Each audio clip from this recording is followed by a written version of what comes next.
Friends, I think the second part is connected subject and is different subject. We just discussed redevelopment of housing society. As I said in my presentation, many societies have gone in suburbs and completed redevelopment work. Many members have been benefited in terms of monetary value, everybody has gained. But many others are also very keen to go for redevelopment, but they find it very difficult because the property card stands in the name of previous owner or the developer. Many in many transactions, when we see the old matters, the was land was agreed to be sold by the owner to a builder on 5 rupees agreement. In those days, 3 rupees, 5 rupees, 20 rupees on 5 rupees agreement. And there was a power of attorney on 20 rupees stamp. They have saved stamp duty. And building was constructed, possession handed over. The plot property card shows the ownership of either the owner of the land, previous owner, who sold 40, 50 years ago, or the developer. These fellows, they go to the society, approaches the builder.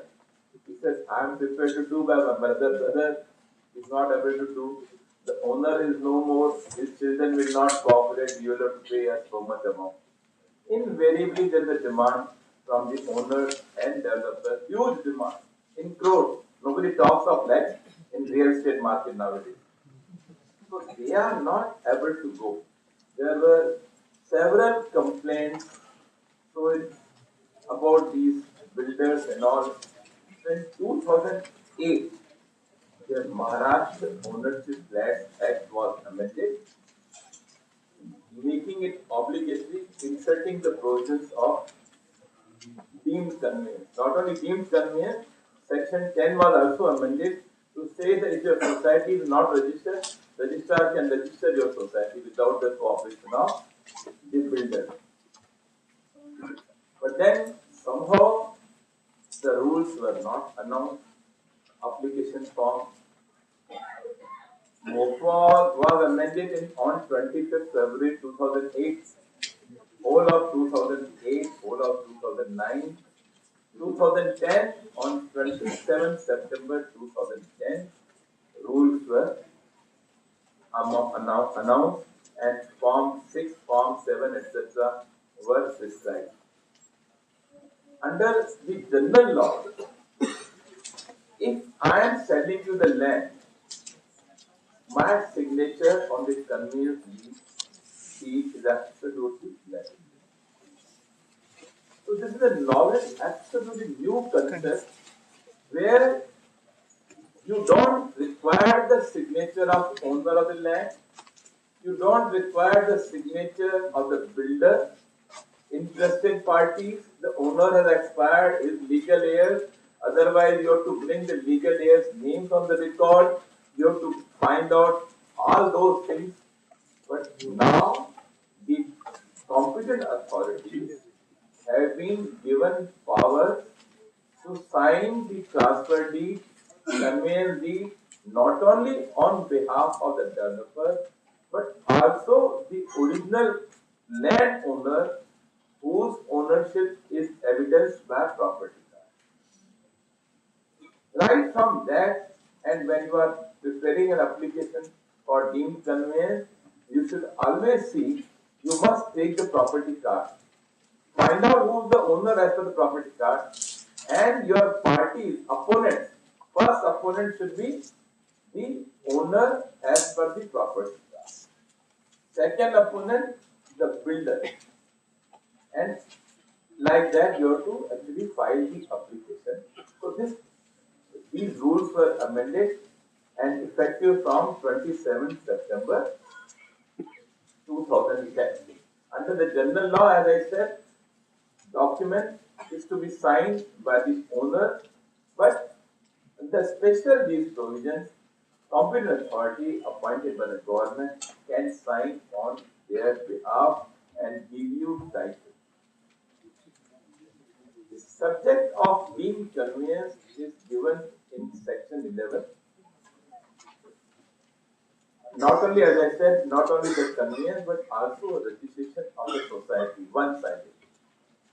It will not be possible for us to discuss this subject unless we know some of the basic definitions, etc. It will be necessary. Remember, as I said earlier, the MOFA is a regulatory act. The whole purpose of MOFA, which was enacted on the basis of Paymaster Committee, DP Paymaster, was to regulate the malpractices in construction, to regulate their work. So, here they have prescribed how the building land should be transferred. These provisions were already there in the act, but the builders were not. Actually, they were trying to avoid. There were complaints, but somehow the delay, etc., the desired result was not being obtained. So that this new provisions have come. MOFA, remember, MOFA regulates the builder's work. It does not lay down the status of flat owner. MOFA is applicable to the construction activities right from the day one when the building is announced till the conveyance takes place. Thereafter, Maharashtra Cooperative Societies Act comes into play, or Maharashtra Apartment Ownership Act, or Companies Act. But after that, for certain, say, payment of taxes, etc., very few repairs for 3 years, minor matters, MOFA plays role. Otherwise, once the conveyance is given, the Maharashtra Cooperative Societies decides the status of the purchasers of that. Now, let's understand one or two definitions. Most important definition under the Maharashtra Ownership Act is of flat. Flat means a separate and self-contained set of premises. What is separate? Separate means having separate access to, or and having separate use. We read further. Separate and self-contained. Self-contained means having basic independent amenities of sanitary, washing, cooking, etc. Self-contained. What is self-contained flat? Unless it has got toilet, washing facilities, etc., it cannot be self-contained. So the flat means a separate and self-contained set of premises used or intended to be used for residence, office, showroom, shop, or godown, or for carrying on any industry or business, and includes a garage. The premises forming part of the building and includes an apartment. Why the term apartment was added? Because as I referred to you the judgment of Ramesh Shah, earlier it was treated the society is the owner and members are tenants, so they were not getting legal rights. No banks were giving loan for the flats prior to 75-80.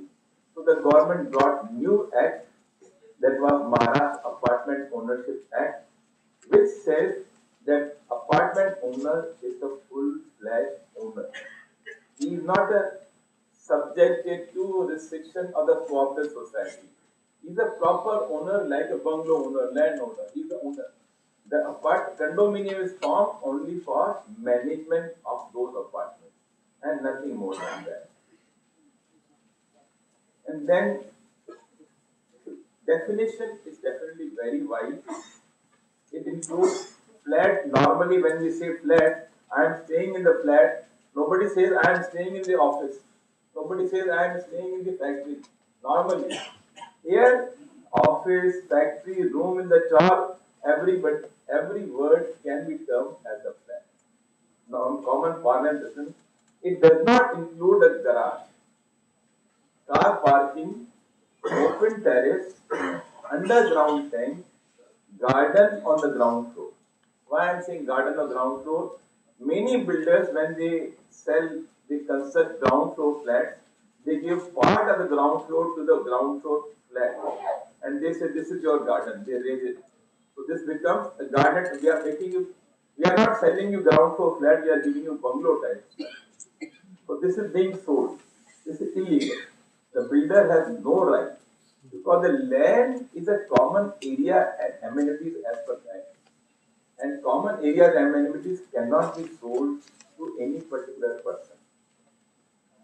So builder can sell only flats if he cannot sell this underground tanks, garden, ground floor. So if a builder has sold terrace, you can ask for the deemed conveyance, asking the registrar, competent party, to sign the document giving you the right over the terrace, ground floor, garden, etc. All those things which are not sold, which are not sellable as a flat. There is a judgment of Rama Gauri Keshavalal Girani, Valkeshwar Triveni. In this case, the builder had sold the terrace. Society was formed.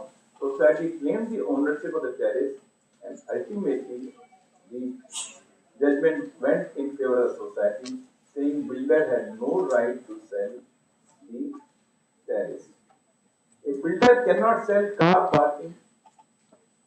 There is a Supreme Court judgment, Nahalchand Dalluchand versus Panchali Cooperative, a very recent judgment, which is the society builder cannot sell car parking. This can go along with that. So, but a builder can sell pocket terrace. If you read clause 24 of Model Agreement of Ownership, it says a builder can sell pocket terrace, which is inextricably linked to a particular flat and which can only be used by the owner of that flat. That is permissible, that pocket terrace with a flat, but not the common terrace. A garage is not earlier, before the Supreme Court judgment, because the word used was and includes a garage in the definition. Many thought flat, garage is also flat, and shared certificates are being issued. But that was wrong. The Supreme Court said garage is an appurtenant or attachment to a flat. Garage is an appurtenant or attachment to a flat which satisfies the ingredients of definition mentioned in section 2(1)(a) of MOFA.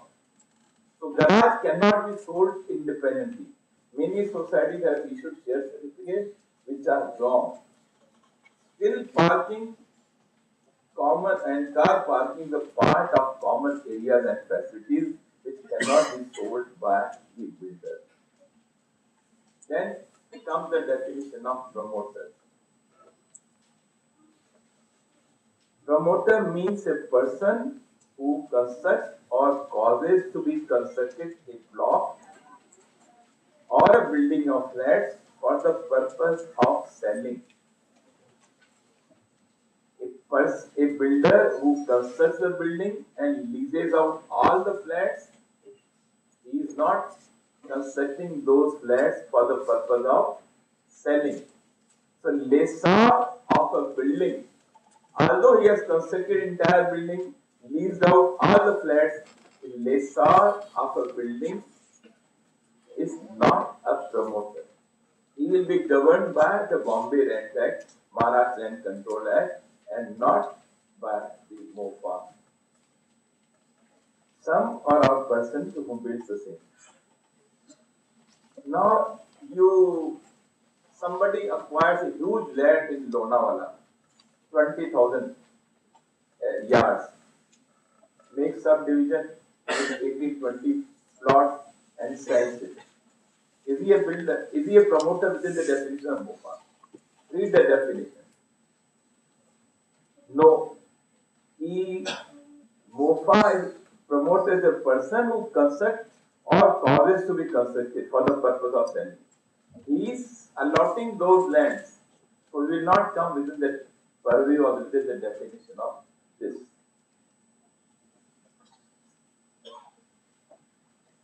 Again, definition of promoter in MOFA is different, and under the Maharashtra Cooperative Societies Act, promoter is referred in different sense.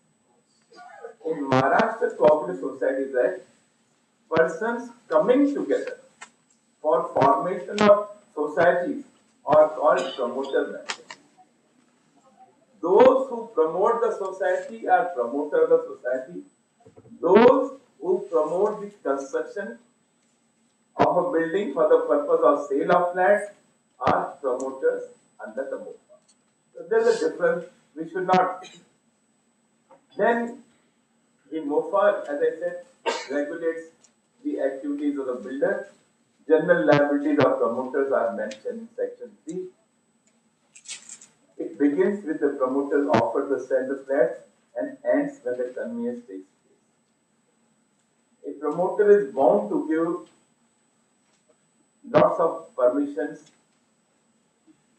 Under the general law, an agreement can be oral agreement. A general law agreement can be with nominal agreement. You can receive full amount at the time of agreement. General law, it is not necessary to register the agreement, but MOFA lays down various conditions. MOFA says you have to have registered agreement, you cannot receive more than 20%, you have to give title certificate. There are various conditions are mentioned in this. As per section 3, now MOFA, you have to give common areas and facilities in the agreement and percentage of common areas and facilities in the agreement. When supposing you are having land of 1000 square yards and there are 10 equal flats, is it not that everybody gets 10% undivided interest in the land? But most of the builders, they avoid. In fact, these are obligations, but they don't write it here in this most of that ownership agreement. As per section 4(1)(a)(7), slide 11 it is.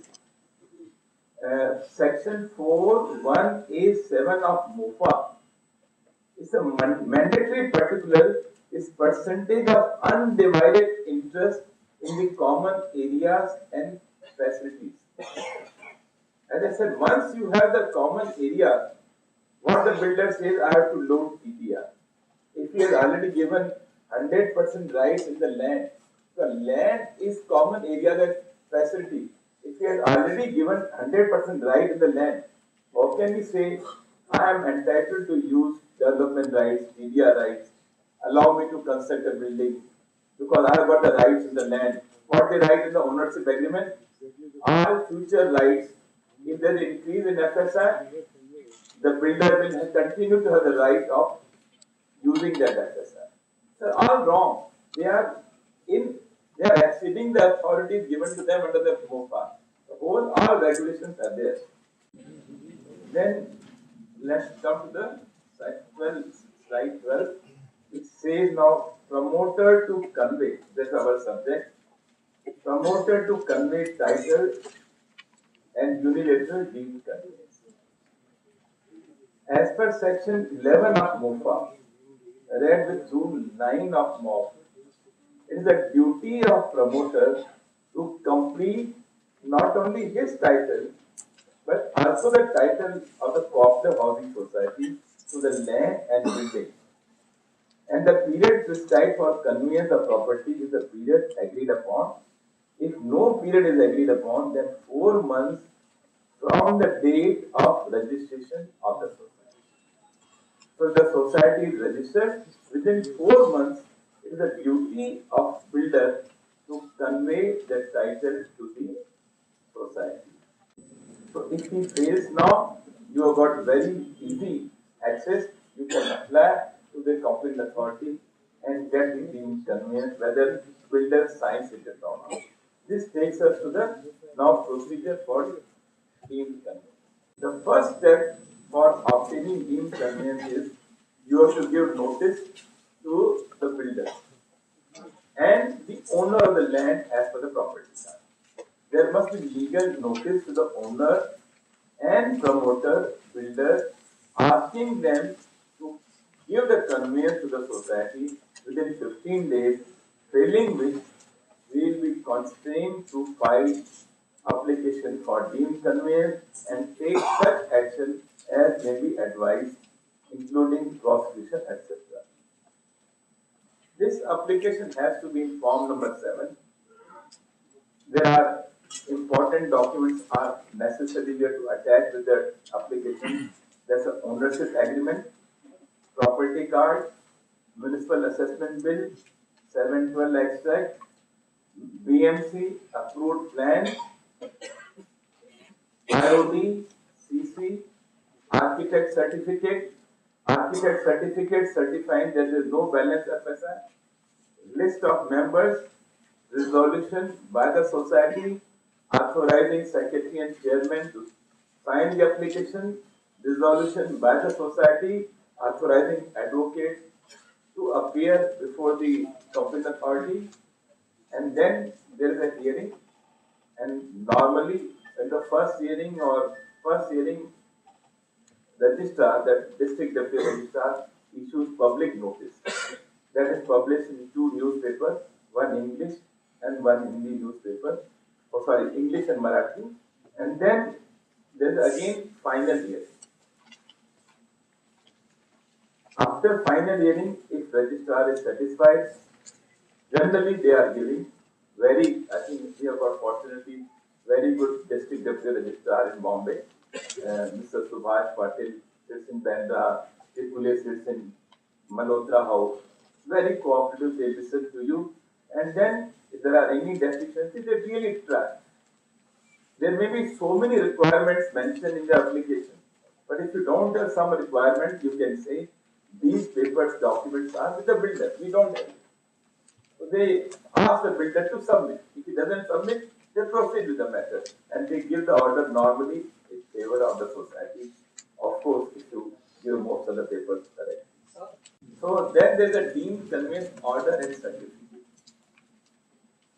After that you have to, after getting the order, you have to prepare a conveyance deed. Go to him, get his approval. If he approves the conveyance deed unilaterally, the registrar will sign, district deputy registrar, registrar will sign on behalf of the owner and the builder. Then that conveyance deed, you have to then go for adjudication of stamp duty. Once the stamp conveyance deed is signed, you have to go for the adjudication of stamp duty. Supposing there is some balance FSI in the plot of land, normally which is very rare nowadays, so you have to pay stamp duty on the current market value. And then you have to show all the members have paid stamp duty on their respective agreements. Originally, when the scheme was announced, initially they used to see all the transactions. 81 the building was constructed, 81 to 85 one member, then 85 to 90 another, 90 to 95 third. But now, as per the latest circular, only the last member who's in possession, his stamp duty liability is being verified. Now, this is very important. See, now you may have 50 flats in the society. You have to understand how the stamp duty liability is worked out. First category is flats purchased before 4th July 1980 and occupying till today. Any member who had purchased a flat in the building before 4th July and he continues to occupy today, in that case, you have to pay stamp duty as per the agreement value. Very simple. 50,000, pay 5,000, matter is over. Because the concept of market value was not initiated till 4th July 1980. Then second category is from 4th July 1980 to 9th December 1985. Now again in two categories. This period, 4th July 1980 to 9th December 85, if agreements are registered, market value as on the date of agreement, normally it is within 4 months. If it is unregistered, some difficulty. You have to find out if it is unregistered. Supposing you have taken a flat in 1981 and you are not registered it. It's only 5 rupees stamp paper. What you have to do? Agreement with the builder shows payment of rupees 20,000 rupees given on that day. If you can show the passbook showing that 20,000, your date will be accepted. If you are not in a position to show the bank passbook, which is very difficult, then you have to find out some government evidence.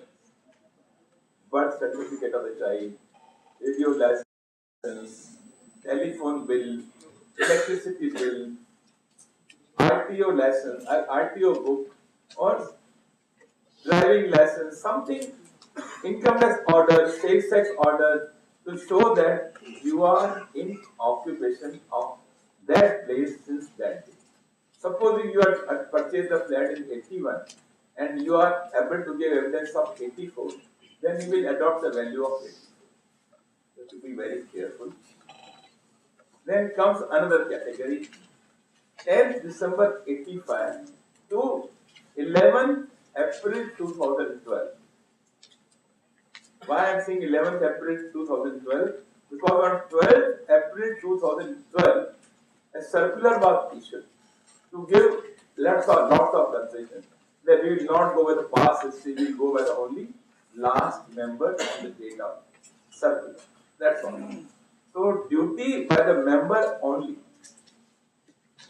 So purchase on or after 12th April 2012, somebody has purchased a flat in say May 2012, then you, and again now you have to show everything. They will go and see all the flats which are transactions which have taken place from 12th April 2012. This is a bit complicated procedure, but if you apply your mind, give time, everybody concerned, then it's really not very serious. It's a matter of time. So we have to go for each valuation of each flat. Once that is done, you have to pay only 100 rupees on stamp duty, on nominal amount, and get your conveyance deed. If all the flats are registered, stamp duty paid, then there is no problem. It's only 100 rupees nominal duty is there. But this is a difficult matter. Getting order from registrar is not that difficult, but adjudication sometimes becomes very difficult. From 1980 to till today, who will find out? Agreements executed many years ago. Some of the old cases you will find the society has allotted the flats. There are allotment letters. They create problems. Some are misplaced. Some flats are held by non-residents. They say, although I purchased flat in 1980, I don't have evidence. I come here and go. I don't have driving license. I don't have municipal, nothing. So these are the practical difficulties.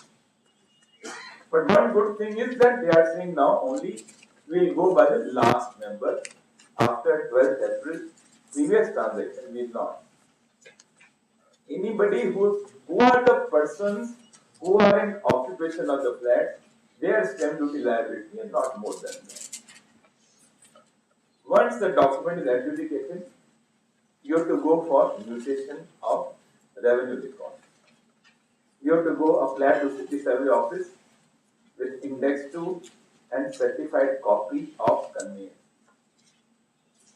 Earlier, city survey office used to give notice to the previous owners. Now they have got instruction not to trouble in these cases. If there is a deemed conveyance, be more cooperative. Don't call them without hearing, transfer the property. So now notice to the builder or previous owner by the city survey office is not necessary, and this is the circular dated 23rd November 2012.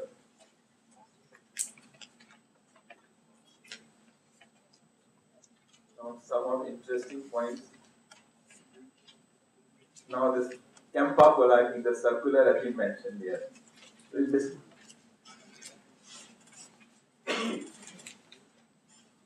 people don't take interest for many years. There are many societies where we find property card in the name of previous owners. 50 years old, 60 years old, continue. Nobody bothers. Father dies, children they don't bother to bring their name on the record. Continue the name of father. So this Campa Cola, the land belongs to municipal corporation. They sold it, they gave the lease to Pure Drinks, the Coca-Cola company. And out of 18,000, 13,000 was converted for residential use. It was sold, 13,000 meters was sold to 3 builders who constructed 6 buildings and 6 societies. Now, unfortunately, Yusuf Patel was and then one KK Gupta. So, those builders, they constructed the building without getting proper CC. Out of 80,000 square feet ordered to be demolished, 60,000 is a balance FSI, approximately. 65,000 area can be regularized, only 19,000 is in excess.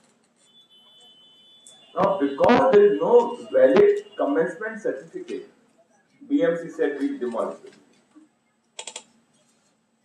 There are hutments after 2000 which have been regularized by the government, many places. These buildings, flats are there from 84, 85. They have been paying taxes and suddenly now government says, but latest is all parties are corporators, MLAs are having sympathy with them. Let's hope some good thing will come out.